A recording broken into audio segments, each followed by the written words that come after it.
Welcome back to Primetime News, and a special welcome to those of you watching online at onespotmedia.com.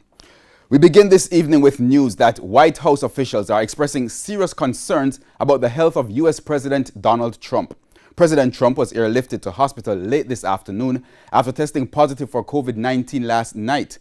Now, Mr. Trump confirmed in a tweet shortly before midnight Jamaica time that he, along with his wife, had contracted the virus. Kirk Wright has the details. You look, I have a mask right here. I put a mask on, when I think I need it.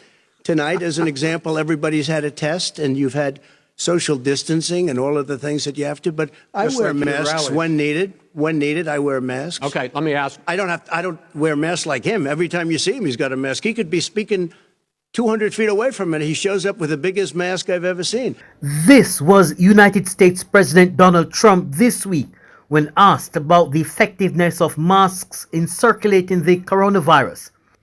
3 days later, he was airlifted to the Walter Reed National Military Medical Center in Maryland after testing positive for the virus. The development comes 32 days before the U.S. presidential elections.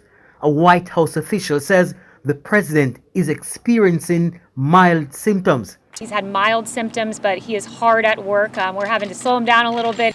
He was admitted to the hospital as a precautionary move. Medical experts are concerned as Mr. Trump, who is 74 and clinically overweight, falls within the vulnerable group. There's now a obviously increased level of worry about the president, his health.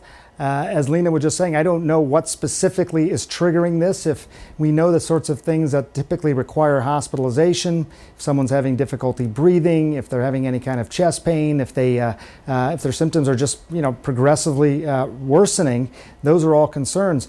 But Wolf, I got to tell you, I've been reporting on this since 1 o'clock this morning.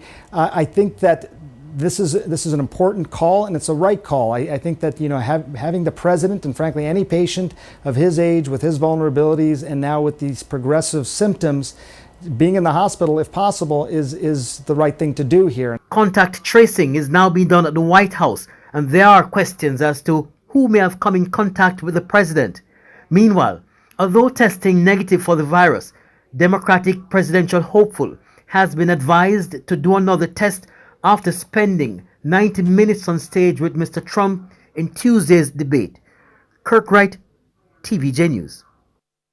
And for a look at how it all unfolded, we now turn to the CNN.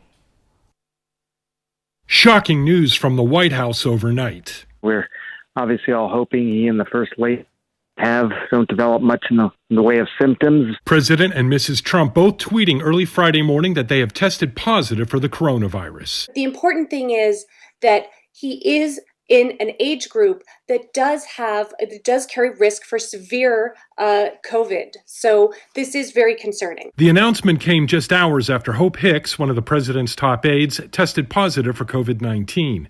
White House aides have called Trump the most tested man in the country, although he has repeatedly downplayed mask wearing and social distancing. It's obviously unsettling, but I'm not surprised given the contagiousness of this virus and what have been the lax protocols. The number of people that could potentially be exposed and at risk of contracting this virus is significant here. Several of the president's upcoming scheduled events have been canceled, including a rally in Florida. I'm John Lawrence reporting.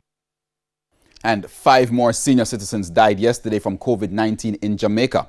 The country's death toll from the contagious respiratory illness now stands at 116. The 5 deceased comprise of 3 women and 2 men, all from St. Catherine. Their ages range from 71 to 99. The Ministry of Health says another death is under investigation. Meanwhile, the coronavirus case count in Jamaica has increased to 6,704. 149 new cases were confirmed yesterday.